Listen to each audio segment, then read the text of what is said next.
is not a walk. There's no lecturing job you can do that you will carry to eternity. It ends here. The only one that if you came back in another lifetime, you will still carry is an assignment that is eternal.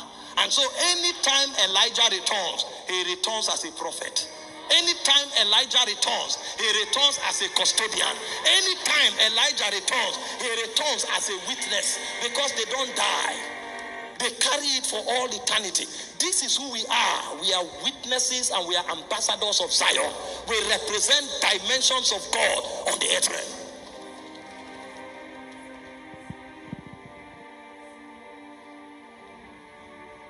When you leave this conference, you will discover who you are. You will discover who you are. You will know that you carry an errand from Zion. He said, before you were formed in your mother's womb, I knew you. I ordained you. I ordained you. There was a seal put on your life that you shall be a prophet to the nations. You came as an errand of God from eternity to time.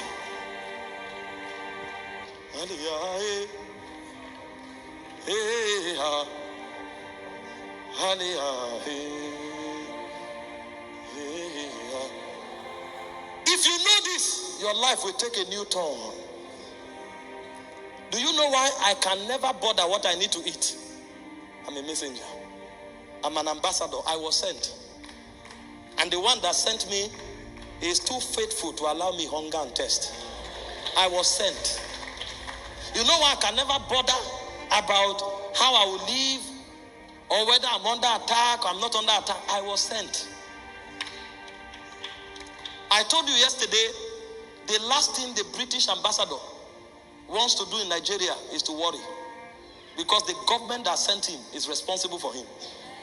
From what he wears to what he eats to how he travels, the government is responsible. The last thing he wants to do is to ask for food. When you find him in Nigeria, he's defending the interest of the Great Britain. He's arguing to advance the influence of the government of Britain in Nigeria. Anywhere you see him, he's carrying the weight of the kingdom, the weight of the nation.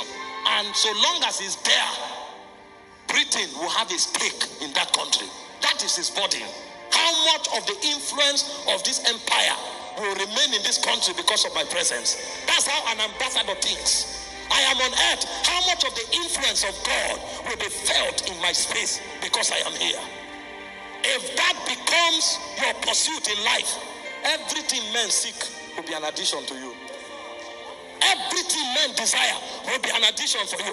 We didn't come. He said, I have not called the seed of Jacob to seek me in vain. God is too faithful for your food to become an issue. And so the difference between a Christian and a witness, the difference between a Christian and an ambassador, the difference between a Christian and a messenger is that a Christian is a consumer, but a messenger is a burden bearer of God. When you find an ordinary Christian praying, he's asking for health, he's asking for bread, he's asking for breakthrough. But when you find an ambassador on his knees, he's asking the Father, what will you have me do? What is the next assignment? What is the strategy for fulfilling it? How do I advance the influence of heaven on earth? And as he's doing it, what the other one is praying for is an addition to him. He will not pray it, yet he will do better than the one praying it, because the jealousy of heaven is invested on him. If the number of witnesses begins to grow, earth will become a constituency of heaven again.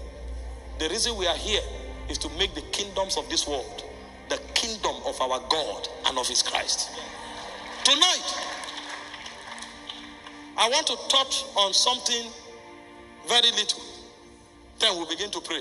You know, yesterday, I showed you the 7 credentials of an ambassador. The 7 credentials.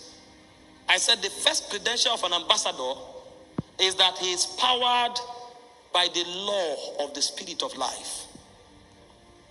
And that is necessary because if the law of the Spirit of life does not dominate you, the law of sin and death will truncate the law of God. And so you can't do the will of God. From Romans chapter 7, verse 21 to 25 and 8 to verse 9, Paul was showing us the circuit of the spirit that makes for the possibility of advancing God's kingdom. Because when you study Romans chapter 8 verse 2 and you study Romans chapter 8 verse 19 and verse 21, you find the connection. He said, the law of the spirit of life have set me free from the law of sin and death. The reason the law of the spirit of life sets you free from the law of sin and death is because the earnest expectation of creation is waiting for the manifestation of the sons of God. And the reason creation is waiting for the manifestation of the sons of God is because in 21, creation is in bondage. And so God is looking for savior for creation. And so the men that are saved by Christ, he wants them to go and save creation so that creation can fulfill its purpose. And so you cannot be an ambassador of God until the law of the spirit of life sets you free. And the reason the law of the spirit of life must set you free is because when you study Romans 7 from verse 21 to 25, you are going to see a contention. The law of God that is in the mind is the law that makes you desire to serve God. But in your body and in your member is another law called the law of death that has the power to always stop the law of the mind. And so you desire to serve God, but you cannot because there is a law in your member that stops you from serving God. But the way God buffers the equation is by introducing a third law. So the law of the spirit of life stops the law of sin and death. And the moment the law of sin and death is stopped, the law of the mind goes to work. So you can now serve the will of God. And when you start serving the will of God, you become a son and you bring deliverance to Jacob.